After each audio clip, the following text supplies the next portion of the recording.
Ce qui est marrant avec cette photo, c'est qu'on est pile poil à l'endroit de... On voit l'état des lieux et on voit la réalité. Visite de terrain 8 ans après le chantier. À l'époque construit pour la DIREN, le siège de la direction de l'environnement, de l'aménagement et du logement est l'un des premiers bâtiments publics répondant aux normes de haute qualité environnementale. Ici, la difficulté supplémentaire, c'était de faire cohabiter un bâtiment historique avec une construction toute neuve. Ce bâtiment-là a 150 ans, celui-là en a maintenant 8. Et on a réussi à recoller et à faire fonctionner en fait un bâtiment, un ensemble de bâtiments qui ont 150 ans d'écart. L'idée, c'était évidemment que ça se fasse dans des qualités environnementales actuelles, puisque le service qui venait l'occuper, c'était la direction régionale de l'environnement, qui avait pour charge effectivement de promouvoir, entre autres, la construction des bâtiments haute qualité environnementale. L'essentiel dans une construction durable, c'est de limiter les dépenses d'énergie. L'architecte a donc dû trouver un système pour ventiler les deux bâtiments le plus naturellement possible. Tout le principe du projet a été de faire fonctionner un bâtiment qui est large.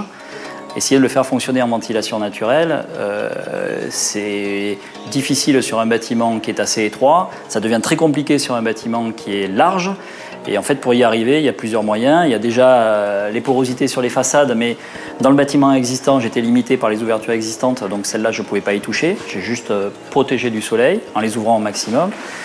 Et puis, quand on est arrivé, donc là, on sort du bâtiment ancien.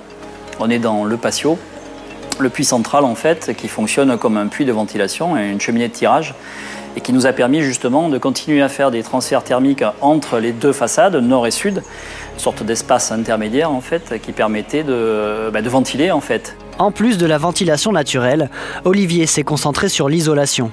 Objectif, lutter contre le soleil. La lumière nous intéresse mais pas le soleil. Et donc en fait on a mis au point un système un double système de protection solaire. Pour l'étage au-dessus, une casquette qui suffit largement en fait à protéger du soleil les baies vitrées sur l'étage.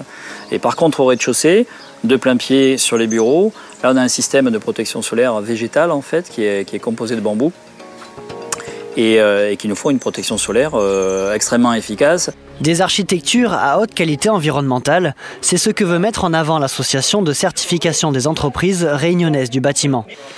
C'est Jean-François qui est chargé de mettre en place cette certification Acerbat. Son objectif, créer un référentiel type en se basant sur ce qui se fait de mieux en matière environnementale. Qualité aujourd'hui égale développement durable, parce qu'on raisonne non plus en coût direct, mais on raisonne dans le temps avec le bâtiment, qu'est-ce qui va devenir, comment il a été conçu, comment il sera démonté dans 30 ans, qu'est-ce qu'on fera des déchets, toute la chaîne de construction. On réfléchit à l'optimiser ou à la simplifier, en tout cas, pour qu'elle soit cohérente et qu'on ait un coût moins cher que ce qu'on faisait par le passé, où on accumulait des techniques plus que de les mettre en cohérence. Le rôle d'Acerbat, ce sera aussi de centraliser les informations, basées sur les retours d'expérience. Pour être un outil performant, il faut savoir ce qui s'est fait dans le passé, surtout aujourd'hui où on revient à des techniques très très simples, qui ont été utilisées à La Réunion pour plein de choses. Capitaliser cette expérience, l'utiliser pour construire les bâtiments de demain. Voilà. Donc on va mettre ça à la disposition de tous les professionnels et puis des entreprises et des artisans pour que tout le monde puisse entrer dans ce cercle vertueux du développement durable dans la construction. Pour mettre en place Acerbat, Jean-François va se baser sur des normes et des certifications déjà existantes. Les matériaux répondant aux conditions particulières de l'île, comme l'humidité, les UV, les cyclones ou encore les termites, bénéficient déjà de la certification GeoCert. Il faut dire que les bons exemples ne manquent pas dans l'île. Les logements, même les plus modestes, doivent répondre à des normes comme la nouvelle réglementation thermique et acoustique. Dans cette résidence à logement locatif très social, le challenge pour cet architecte, c'était justement de pouvoir coller à ces normes avec un budget limité. Une fois encore, les solutions simples sont les plus efficaces, comme ces coursives qui permettent une aération optimisée ou encore la végétalisation des espaces publics. On a des panneaux rapportés pour gérer le problème de l'échauffement des façades.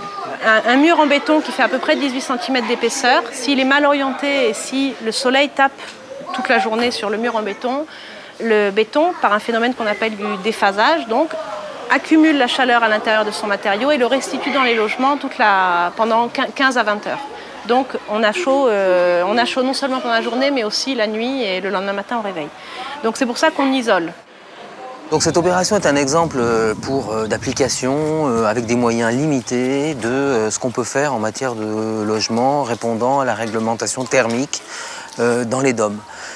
Maintenant, il faut encore progresser dans cette voie de recherche, si je peux dire, en développant des matériaux qui vont être fabriqués ici pour être encore plus performants sur ce genre de logement. L'association de certification veut aussi être une force de proposition auprès des instances nationales. Le but, adapter plus rapidement les réglementations aux spécificités locales, au lieu de les subir. Une démarche qui pourra rendre des services également aux particuliers. Propriétaire de son logement, Joël a réalisé de nombreux travaux pour le rendre plus écologique.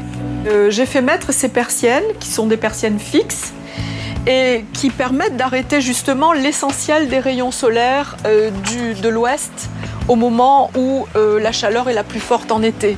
Mais il lui a fallu attendre jusqu'en juillet dernier pour pouvoir bénéficier de l'éco-prêt à taux zéro. Un dispositif pourtant en place depuis déjà 2 ans en métropole. Le dispositif il vise à atteindre un certain niveau de performance énergétique des logements. En métropole, le texte a été voté sur la réglementation thermique de métropole, qui n'est pas la même à La Réunion. Donc il fallait adapter le texte pour la réglementation thermique des DOM. Cet éco-prêt doit aider à financer des travaux d'économie d'énergie sur des logements de plus de 20 ans. Joël est donc la première dans l'île à s'en servir.